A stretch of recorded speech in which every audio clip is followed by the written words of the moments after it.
ഇന്നലെ നടന്നോ? Nice play. ഇല്ലടാ. But why? Red alert. ഇനി ഒരാഴ്ച സമയം കൊണ്ട് എക്സസൈസും മെഡിസിനും ഒക്കെ കഴിച്ചൊന്ന് സെറ്റ് ആവണം. കുറച്ചേരി ഇരിക്കാം.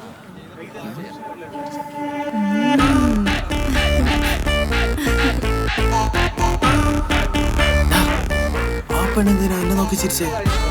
അയ്യടാ, നിന്നോക്കി ചിരിച്ചല്ല, എന്നോക്കി ചിരിച്ച എന്റെ ഓഫീസിൽ സ്റ്റാഫ്. അത് പറഞ്ഞപ്പോഴാ നീ ഇപ്പൊ ജോലിക്കൊന്നും പോണില്ല? എടാ, ഞാൻ ഓഫീസിലെ നെറ്റ്വർക്ക് അഡ്മിനിസ്ട്രേറ്റർ അല്ലേ, എനിക്ക് വല്ലപ്പോഴും പോയാ മതി. അവര് നോക്കിക്കോളും. അപ്പനാണല്ലോ. ഹലോ അപ്പാ. എന്നെ കൊണ്ടൊന്നും നീ പറയിപ്പിക്കരുത് കേട്ടോ. എന്ത് നാണം കെട്ട പരിപാടിയാണ് നീ കാണിച്ചത്. കുടുംബത്തിന് മൊത്തം നാണക്കേടുണ്ടാക്കാൻ. നാണക്കേടാ? പറഞ്ഞുതരാം, നീ വീട്ടിലോട്ട് വാ. അപ്പം വലിയ കലിപ്പിലാണല്ലേ. എന്തോ സീൻ ഉണ്ടായിട്ടുണ്ട്. ഞാൻ ആനി ഒന്ന് വിളിച്ചു ചോദിക്കട്ടെ. നീ ആ ബ്രിട്ടോനെക്കാട്ടിലും വലിയ വട്ടനാണല്ലോ. വട്ടനാ? എന്താ കാര്യം എന്ന് വെച്ചാൽ തെളിച്ചു പറ. എന്താ കാര്യം നിനക്ക് അറിയൂലല്ലേ? ഇന്നത്തെ പത്രം എടുത്ത് നോക്ക്, അപ്പൊ കാണാം എന്താ കാര്യം. Hello hello. എന്താടാ പത്രോ? ആ പത്രം ഇങ്ങനെ.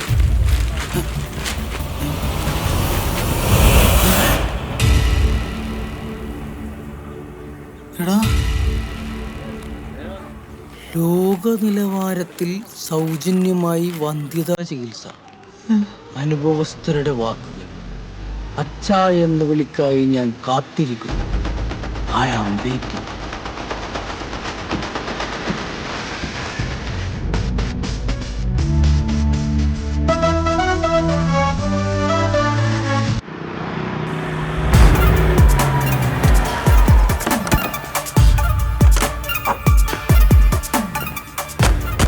അയാളെ നീ എന്ത് വേണമെങ്കിലും ചെയ്തോ, പക്ഷെ ചോര പൊടിയുണ്ട്. ഇന്ന് അവന്റെ അന്ത്യോ.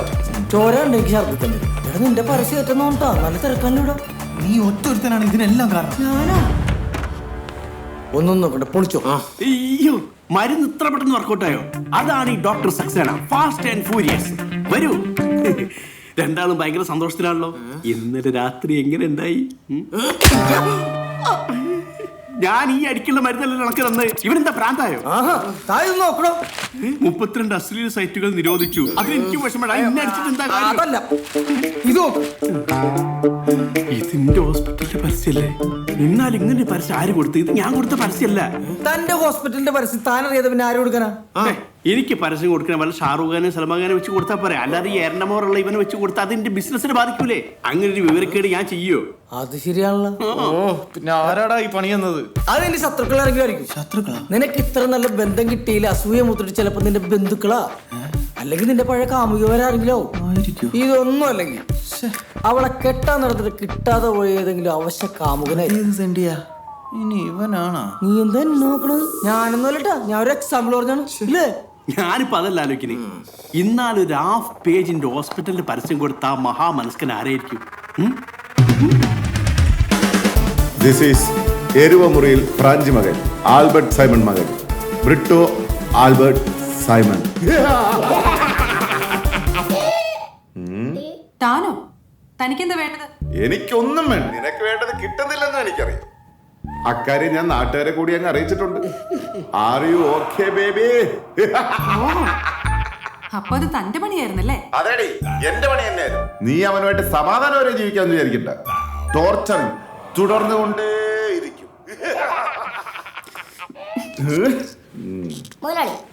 മോനാളിയുടെ അപ്പന്റെ പേര് കൊച്ചാപ്പി എന്നല്ലേ? പിന്നെന്താ ആൽബർട്ട് സൈമൺ എന്നൊക്കെ പറഞ്ഞേ? അതൊരു പഞ്ചിന് വേണ്ടി പറഞ്ഞേ. ഓഹോ, പഞ്ചുള്ള തന്തി പഞ്ചില്ലാത്ത തന്തി. ഇപ്പൊ എനിക്കൊരു കാര്യം മനസ്സിലായി. എന്ത് മനസ്സിലായി? മുതലാളിക്ക് 2 തന്തയല്ലേ? ഊതിക്കോ, ഊഞ്ഞാലാടരുത്. എന്നാലും ഇത് നമ്മുടെ കുടുംബത്തിന് നാണക്കേടായിപ്പോയി. നാണല്ലേ അവൻ ഇങ്ങനത്തെ പരസ്യത്തിന് മോഡലായിട്ട് നിൽക്കാൻ? കുറച്ചാള് തെണ്ടിത്തിരിഞ്ഞു കിടന്നപ്പോ ഈ സിനിമ ഭ്രാന്തൊക്കെ തീർന്നെന്നാ ഞാൻ വിചാരിച്ചത്. ഇങ്ങോട്ട് വരട്ടെ, കാണിച്ചു കൊടുക്കാം. അവൻ വന്ന് കയറി ഉടനെ ചാടിക്കടിക്കാൻ നിൽക്കണ്ട. സത്യാവസ്ഥ എന്താന്ന് അവൻ തന്നെ പറയട്ടെ. ആ എത്തിയില്ലോ. വീട് മാറി പോകണോ? ഇല്ല, എല്ലാരും പുറത്തുണ്ടല്ലോ. എന്താ എല്ലാരും മരിച്ച വീട്ടിൽ പോലെ ഇരിക്കണത്? അപ്പൊ ജീവനോടെ ഉണ്ടല്ലോ. എന്ത് കോപ്പാടാ നീ പത്രത്തിൽ കാണിച്ചു വെച്ചിരിക്കുന്നത് മനുഷ്യനെ നാണം കെടുത്താനായിട്ട്? ആ അതാണ് കാര്യം. അങ്കിളിച്ച് കൂടാണ്ടിരിക്കും. അതിന് വേറൊരു ഐഡിയ ഉണ്ട്. എന്ത് ഐഡിയ? അതായത് ഇതേ പത്രത്തിൽ നാളെ ഇവന്റെ ഫുൾ സൈസ് ഫോട്ടോ വെച്ചിട്ട് വേറൊരു പരസ്യം കൊടുക്കും. എന്ത് പരസ്യം? ലോക നിലവാരത്തിൽ സൗജന്യമായി കുട്ടികളുണ്ടാക്കി കൊടുക്കും. വെറുതെ എന്നെ ഭ്രാന്ത് പിടിപ്പിക്കരുത് കേട്ടാ. പറഞ്ഞു സൗജന്യം എന്ന് പറഞ്ഞത് ഇഷ്ടമായിട്ടുണ്ടാവില്ല. ഒന്നും മിണ്ടായില്ലടാ. എന്റെ പൊന്നപ്പ, സത്യമായിട്ട് എനിക്കൊന്നും അറിഞ്ഞൂടാ. ഞാനൊന്നും അറിഞ്ഞിട്ടല്ല ഈ പരസ്യം വന്നത്. പിന്നെ നീ അറിയാതെ നിന്റെ ഫോട്ടോ വെച്ച് ഹാഫ് പേജ് പരസ്യം കൊടുക്കാൻ ആശുപത്രിക്കാർക്ക് എന്താ വേദനയാ? എന്തൊരു കഷ്ടം ഇത്. എന്നെ ഒന്ന് വിശ്വസിക്കപ്പാ. ഇയോ പറഞ്ഞത് ശരിയാ. ആ പരസ്യം കൊടുത്തത് ഇവനല്ല, എല്ലാത്തിനും കാരണം ആ വൃത്തികെട്ടവനാ. ആര്? ബ്രിട്ടോ. അയാളെന്തിനാ അങ്ങനെയാണ്? അയാൾക്കൊരു ഭ്രാന്തണ്ടാ? അയാളൊരു സൈക്കോ ആണ്. ഞാൻ അയാളെ ചാലഞ്ച് ചെയ്തതിന്റെ ദേഷ്യമാണ് അയാൾ കാണിക്കുന്നത്. നീയും അവനും തമ്മിൽ വല്ല പ്രശ്നം ഉണ്ടെങ്കിൽ നിങ്ങൾ തങ്ങളിൽ തീർത്തോണം. അല്ലാതെ എന്റെ മോന്റെ തലയെ കെട്ടി വെച്ച് ഞങ്ങളുടെ കുടുംബത്തിന്റെ മാനം കളയരുത്. അയാൾക്ക് ഇത് എന്തിന്റെ കേടാ? ഒരു കുഴപ്പമില്ലായിരുന്നു എന്റെ മോനെ. നാട്ടുകാരുടെ ഒക്കെ മുമ്പിൽ അന്ധതയുള്ളവനാക്കിയില്ലേ? അന്ധതയല്ല മമ്മി, വന്ധ്യത. അത് തന്നെ ഇത്. അങ്ങനെ ഒരു കുഴപ്പമില്ലെന്നൊന്നും പറയണ്ട. ഇവന്റെ കുഴപ്പം കൊണ്ട് തന്നെയാ ഇങ്ങനെയൊക്കെ സംഭവിച്ചത്. ഇവന്റെ എന്ത് കുഴപ്പം? എന്താടാ? അങ്ങളെ ചെറിയൊരു കുഴപ്പമുണ്ട്. പരസ്യോട് പറയാൻ പറ്റില്ല, രഹസ്യമായിട്ട് പറയാം. അതായത് ഇവന് എന്താ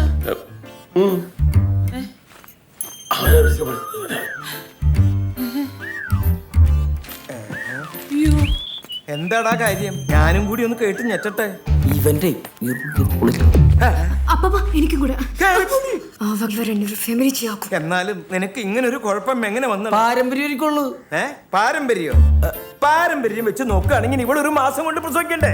ഒരു മാസം കൊണ്ട് പ്രസവിക്കാതെ തവളെ ഞാൻ അവനെ കൊല്ലട്ടെ. എനിക്ക് കൊതിയാവണു ജയിലിൽ പോവാൻ. ആനി, എന്തോരം പിള്ളേരുടെ തറവാടാണ്. അപ്പൊ നോമങ്ങോട്ടേക്ക് എന്റെ ഫോട്ടോ ഇടാഞ്ഞത് ഭാഗ്യം. താൻ എന്തിനാണോ ഇതൊക്കെ അപ്പനെയും അമ്മേനെ അറിയിക്കാൻ പോയത്? ഞാനാണോ? നിന്റെ ഫ്രണ്ട് അല്ലേ അറിയിച്ചത്? ആകെ നാണക്കേടായിപ്പോയി. ഇതിനെല്ലാത്തിനും കാരണം നിന്റെ ഒടുക്കത്തെ വെല്ലുവിളിയാണ്. നീ എന്തിനാണ് ആ സൈക്കോ തണ്ടിനെ വെല്ലുവിളിക്കാൻ പോയത്? അത് നീ ഒരാണാണെന്ന് വിചാരിച്ചിട്ട്.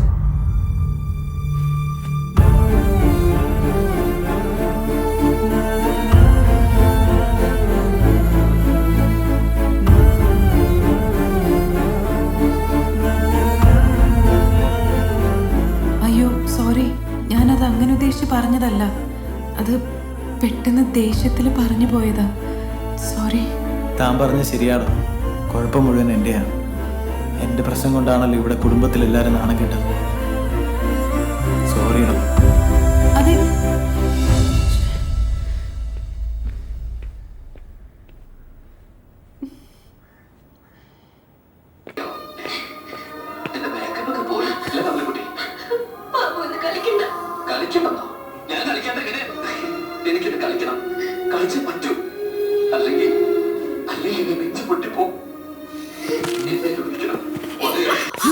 അവളൊരു TV. ക്ലൈമാക്സ് ആണ്.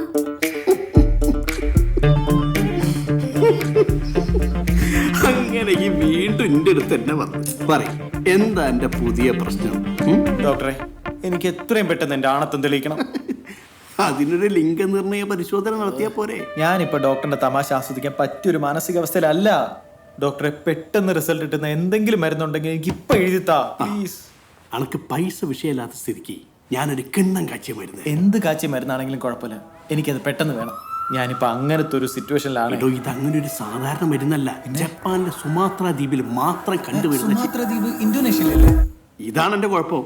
ആവശ്യമില്ലാത്ത മുഴുമാറി, ആവശ്യമുള്ളതൊന്നും അറിയില്ല. ഓ, അതെവിടെയെങ്കിലും ആയിക്കോട്ടെ, ആ മരുന്നൊന്ന് എഴുതി തരൂ പ്ലീസ്. എടോ, എഴുതി തരാൻ ഇത് പാരസെറ്റമോൾ അല്ല.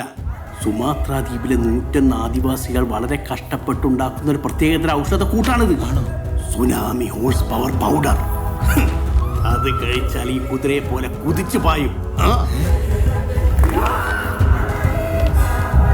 സിസ്റ്റർ ഫിലാട്ര, നമ്മുടെ ആ സുനാമി ഹോഴ്സ് പവർ പൗഡർ എടുത്തിട്ട് വരും. പെട്ടെന്നാ. ഇത് കഴിച്ചാൽ പെട്ടെന്ന് റിസൾട്ട് കിട്ടുമായിരിക്കും അല്ലേ? റിസൾട്ട് വൈകാൻ ഇത് യൂണിവേഴ്സിറ്റി പരീക്ഷയല്ല. പക്ഷേ ഇത് എനിക്കൊരു പരീക്ഷയാണ് ഡോക്ടറെ. എനിക്കൊരു പരീക്ഷ. റിസൾട്ട് പെട്ടെന്ന് വരും എന്നാ പറഞ്ഞേ. ഓക്കെ.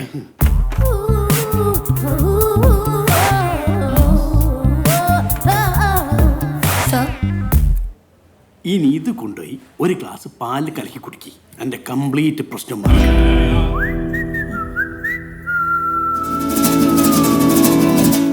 അപ്പൊ 5000 രൂപ നോക്കി. കാർഡ് വേണ്ട, ക്യാഷ് മതി. ഞാൻ പറഞ്ഞില്ലേ എന്റെ ട്രീറ്റ്മെന്റ് വളരെ കോസ്റ്റ്ലിയാണ്. അത് കുഴപ്പമില്ല ഡോക്ടറെ. അപ്പൊ താങ്ക് യു. വരട്ടെ. ശരി. 500 റുപ്യന്റെ വയാഗ്ര പൊടിച്ചൊരു അത്തറിന്റെ കുപ്പിയിൽ ഇട്ട് കൊടുത്തപ്പോ 5000 റുപ്യ കിട്ടി. മണ്ടൻ. അപ്പൊ ഈ മരുന്ന് ആദ്യം അങ്ങ് കൊടുത്താ പോരായിരുന്നോ? വന്ന പാടെ എടുത്ത് കൊടുത്ത ഓൻ വിചാരിക്കില്ല ഇത് പെട്ടെന്ന് കിട്ടുന്ന മരുന്നാണ്. ഇപ്പൊ ഡിമാൻഡ് കൂടി പൈസയും കൂടി. അതാണ് ഈ ഡോക്ടർ സക്സസ്.